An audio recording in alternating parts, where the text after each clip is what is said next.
Hey, Anthony, we've got a great show today. So what? But you don't understand. This is a fantastic topic that we're talking about. Yeah, so what? But Anthony, we're talking about burnt out landlords. So what? That's what I'm talking about. I'm talking about so what when you're talking about your personal branding. Let's get into it. So the big question is this: as real estate agents, how do we figure out where and when to cross the finish line of this crazy business? We're told that we need to build a real estate business that supports us after we pay our dues. Well, the truth is that so many agents spend decades looking for the finish line and never find it. And I don't know about you, but we'll be damned if we're doing open houses until we're 70. You have to have passive streams of income in your real estate business if you want to survive. Well, this is exactly what we're talking about right here, right now, on the Passive Real Estate Agent Podcast.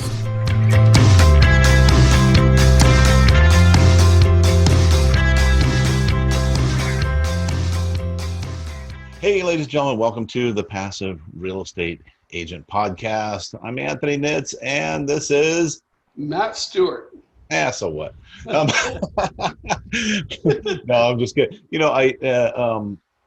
I mean, I've coached, I've trained. I mean, hundreds and hundreds of agents over the last almost 25 years that I've been doing this, and a lot of agents really try to figure out what their unique selling proposition is, or how they are able to determine in what way they're going to stand out in the marketplace.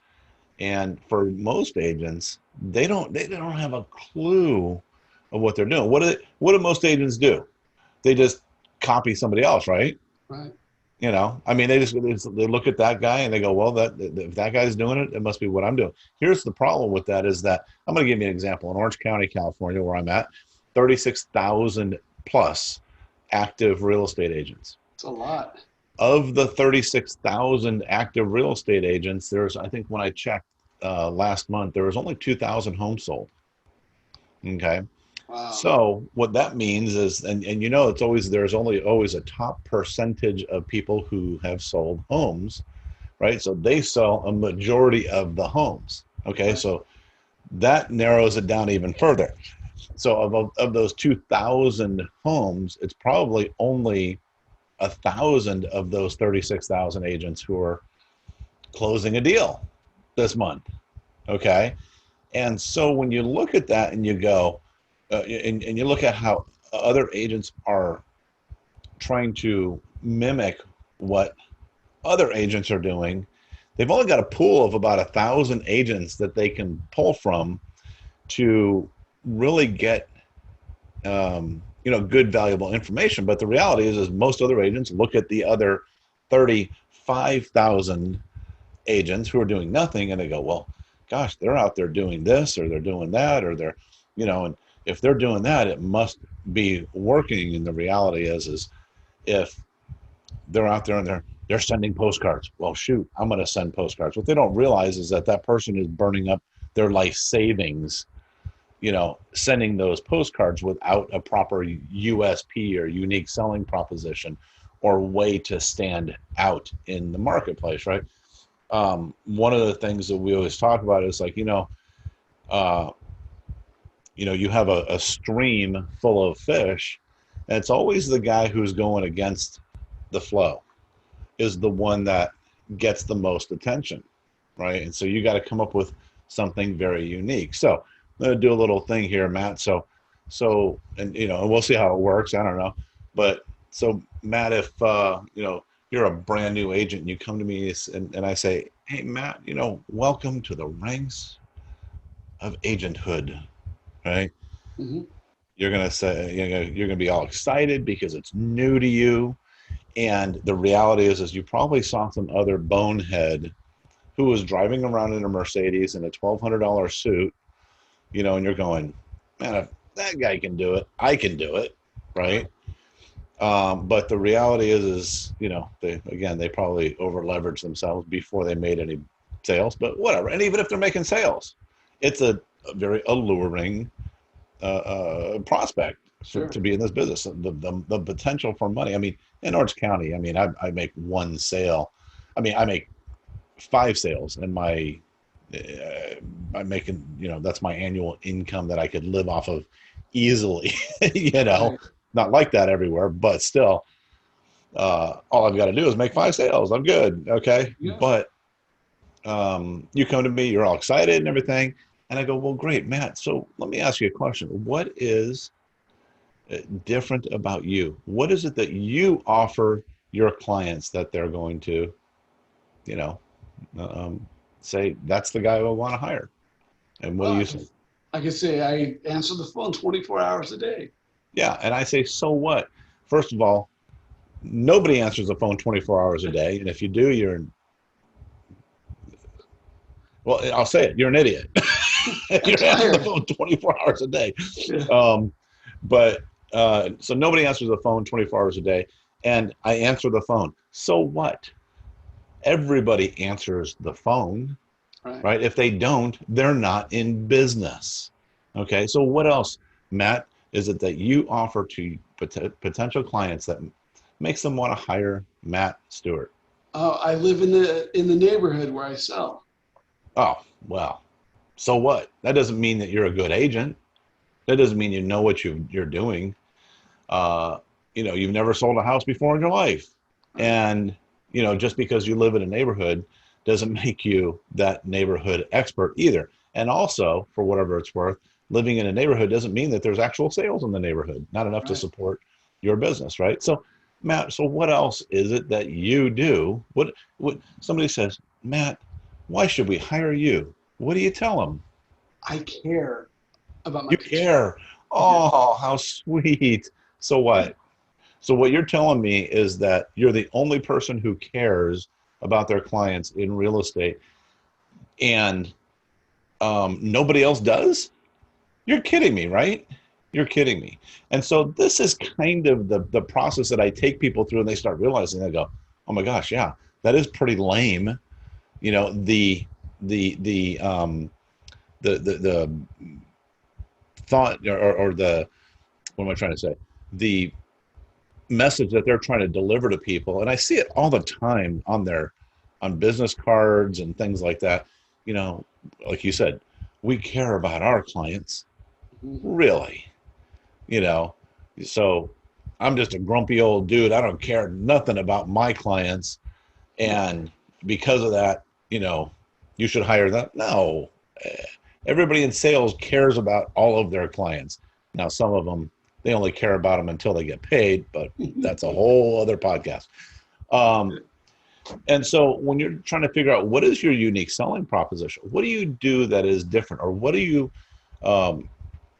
message do you deliver to your client that just makes people turn their head and look your direction when all the other fish are swimming up the stream past them, right?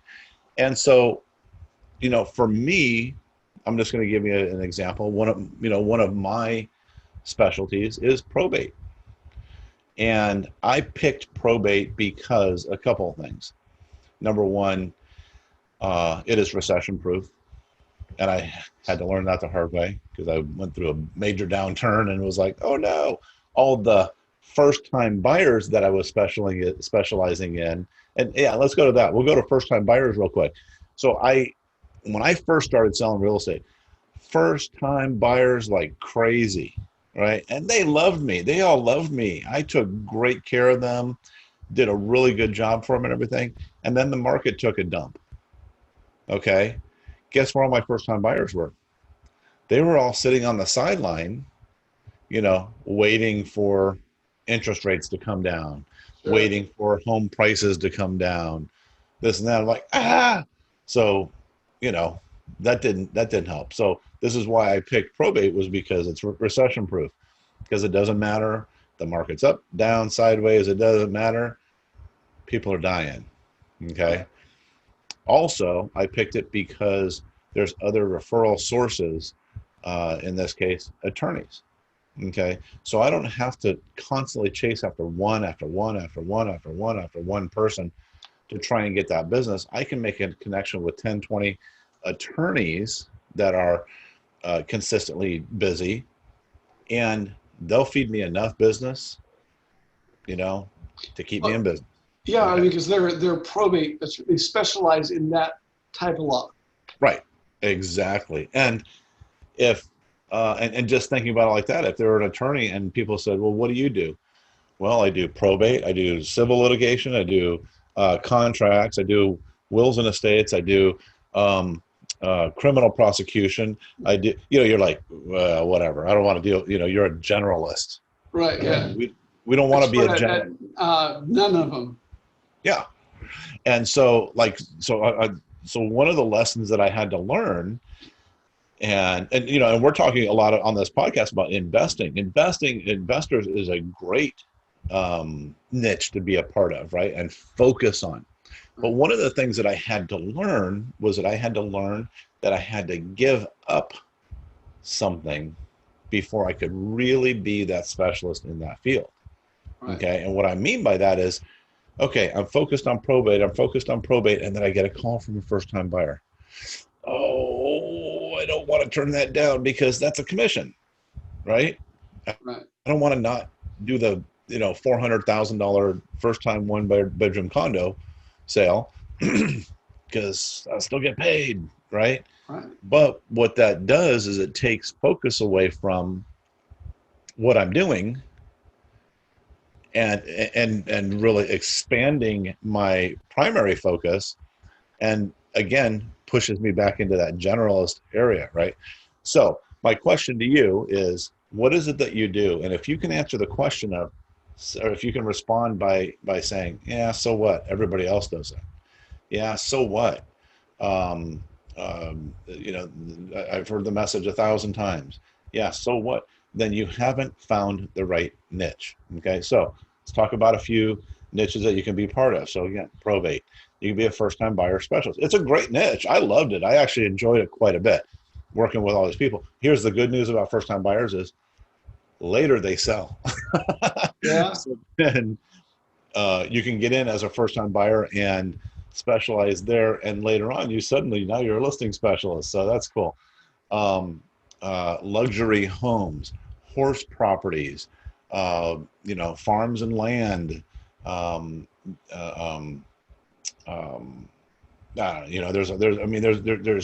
100 of them, but you have to check, and number one, see if it's something that's really unique and what your competition is doing. Because if you have somebody out there who is, I'll give you an example. There was a guy here that was here many years ago, and he was called the Condo King.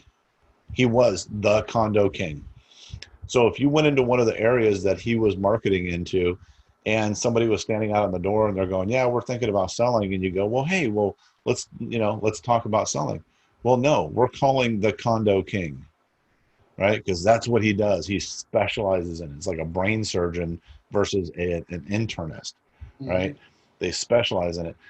And so if you can pick whatever that niche is, really focus on it, then you will find that it will expand wide open, but it has to be a viable one too, because you could pick something. You could say, well, I specialize in tan houses.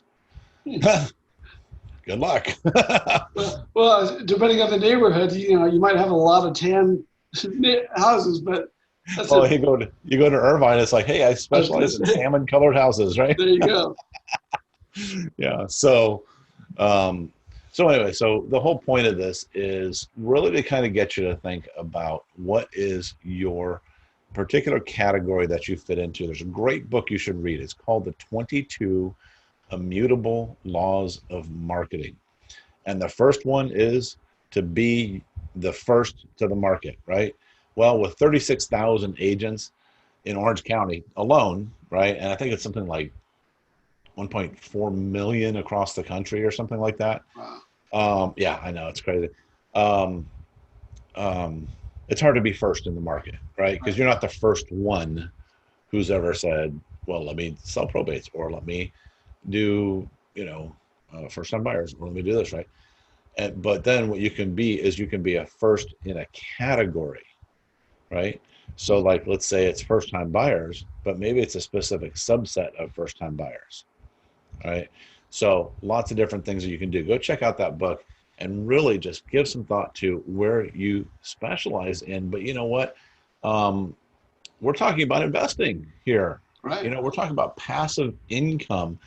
And this is something that me and Matt specialize in. We're generating passive income in our business, not just from investing in real estate, but from our other aspects of our real estate business. Right. And you need to, think about that. And, I don't know, Matt, I feel like I'm getting burnt out here. Am I talking too much?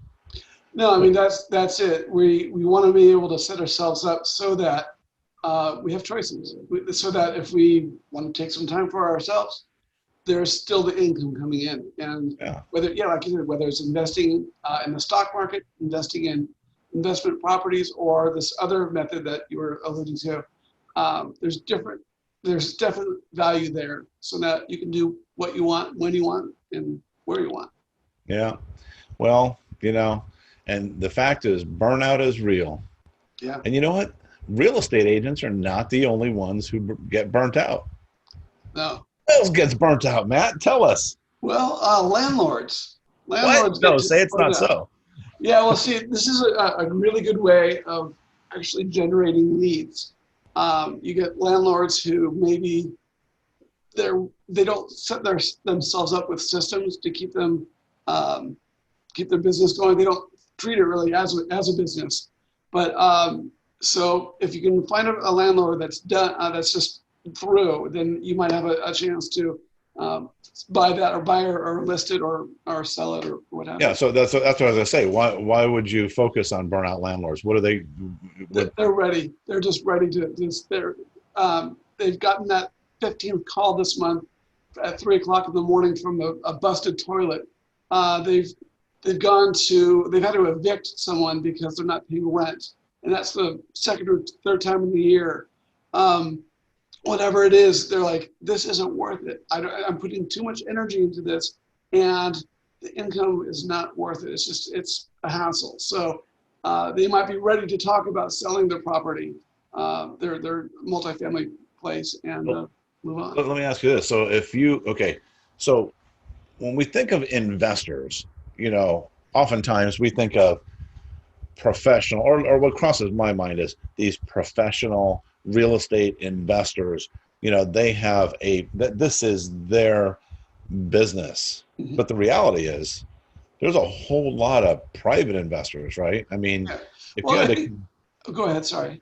I was gonna say, if you kind of had to kind of put a number on it, I don't know if there's a number out there or not, but if you had a number, what would you say the percentage of private investors versus institutional investors, we'll call them, right? Well, I don't know that I would have an actual number to say how many of one or the other, but like before we were talking about ABC properties, institutional investors, the big companies, the hedge funds, they tend to go after like the A-type properties, the new ones, the fancy ones with the bling and all the amenities, the ones that are extremely expensive, that with the cap rates very low.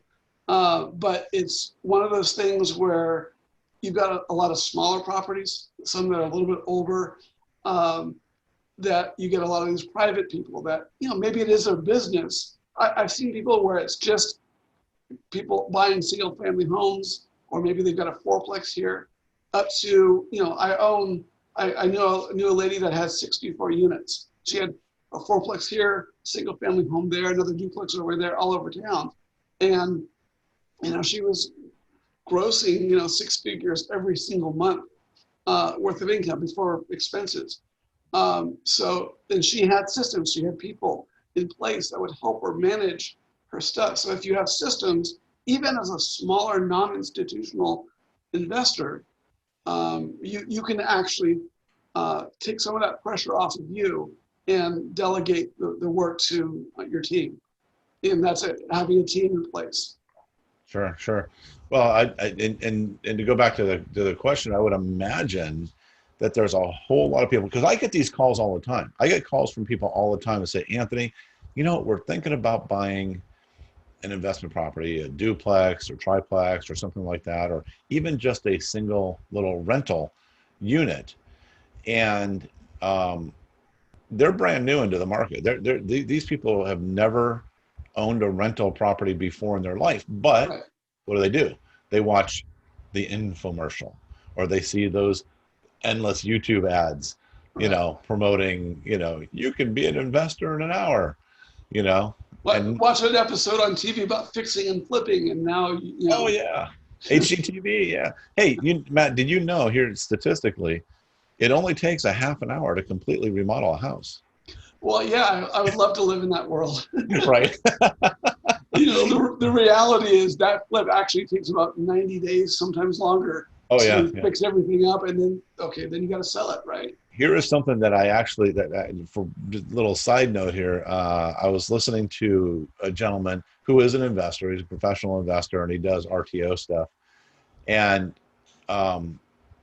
he was the audio engineer for what he doesn't say exactly, but he says for one of the most popular fix and flip HGTV shows, right? So he would do all the audio. And one of the things that he said was, at the end of the show, when he goes, bought this house for this much, spent this much rehabbing, sold it for this much, made a profit of $42 billion, right? Right. He said very clearly that those numbers are all made up. Those are not actual numbers. I was like, ooh, okay. I wonder if anybody's ever called HGTV out on that, but whatever. Well, and that's a big thing is like when I'm analyzing a property, I'm looking for the trailing 12 months of actual expenses.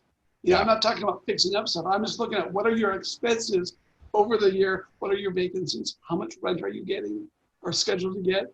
Are you actually getting all the money that you're scheduled to get? And a lot of times you'll hear pro forma. And that's the agents.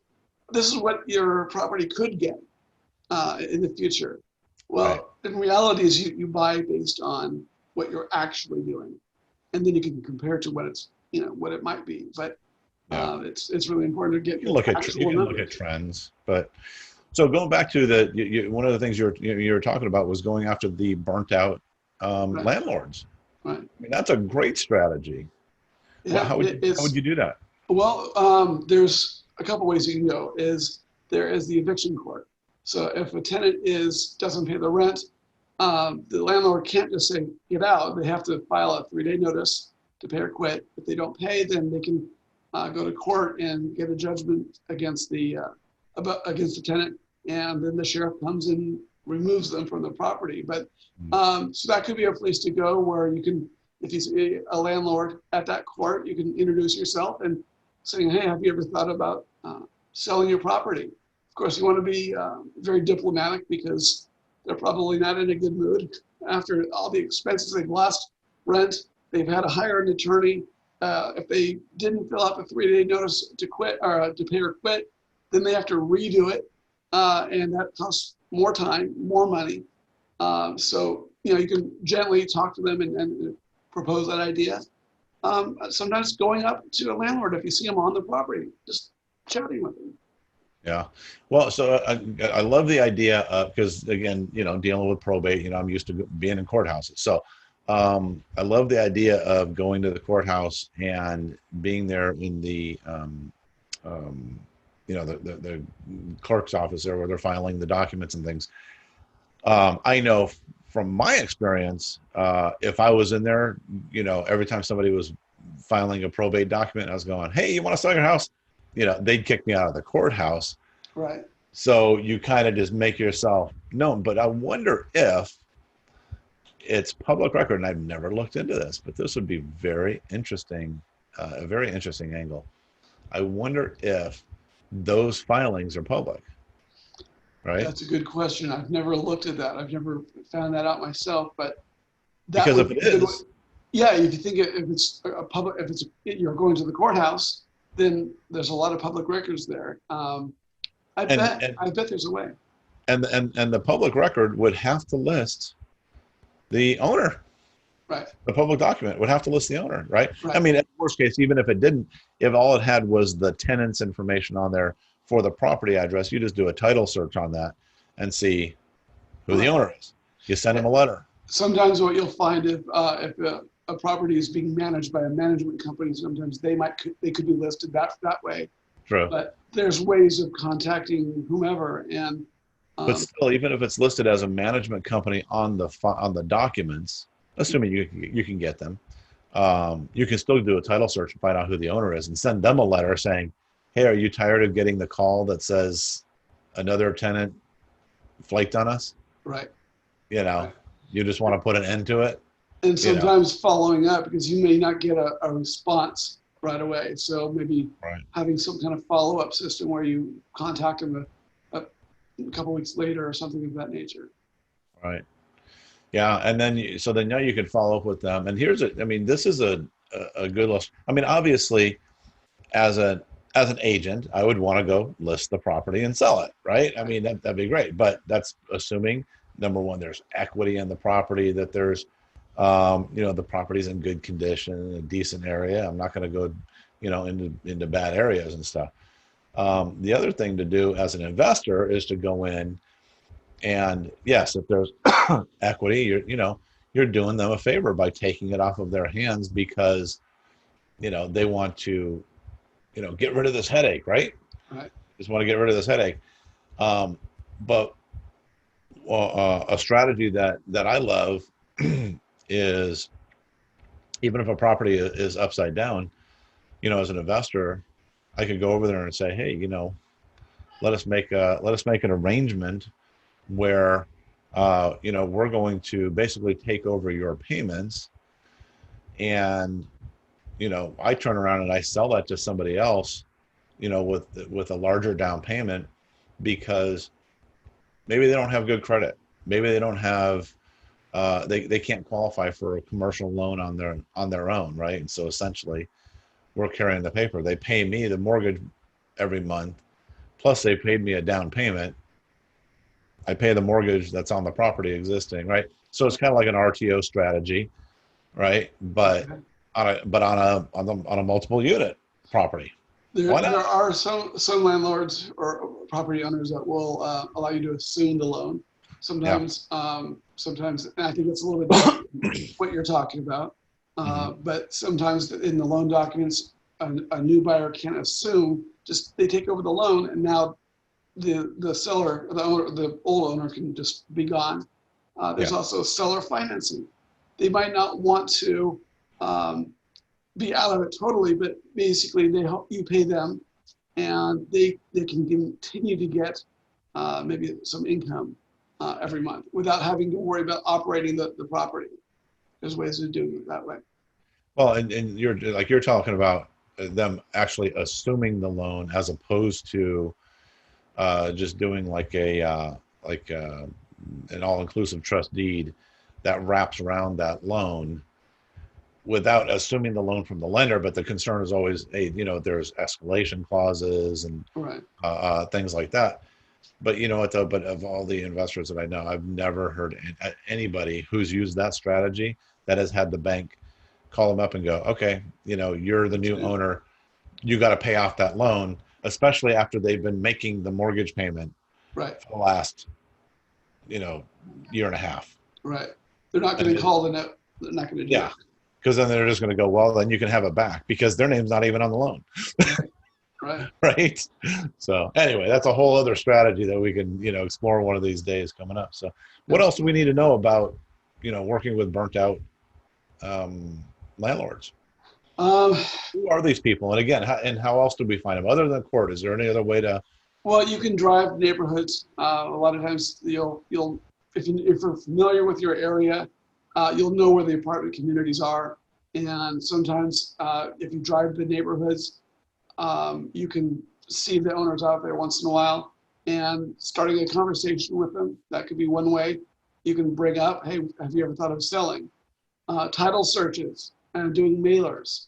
That's another way to find people, and just write a letter to the owner saying, have you ever considered selling, or even bringing up what you had said, like, are you tired of dealing with the hassles at 3 o'clock in the morning? Following that kind of a logic might get them to, you know what, I'm ready to be done. All right. And maybe sometimes they've owned it for a lot of years. They've owned it 20, 25 years, and they've got all this equity. Now they want to, their kids are off to college, or they're finished with college. They're ready to sell. Mm-hmm. And not necessarily, they're not burnt out at that point, but they don't want to have to deal with it anymore. Now they're going to cash out, and they've got all this equity. That could be another reason why they would want to sell also. Either that, or maybe they do, like we talked about in the previous episode, with the 1031 exchange. Right. It's time to get out of that duplex or that triplex, get into a 10-unit building. Right. I mean, if you got equity, sure, why not, right? Absolutely. So, yeah, cool. All right. Anything else you want to cover, Matt? That's pretty much it for burnt out landlords. Burnt out landlords. There's a lot of burnt out opportunities out there. And we talk about, finding your unique selling proposition. Right. You can find out who the people who are burnt out in whatever situation and go after them. That's a great target, because they have made an emotional decision to move on to whatever's next. Right. Yep.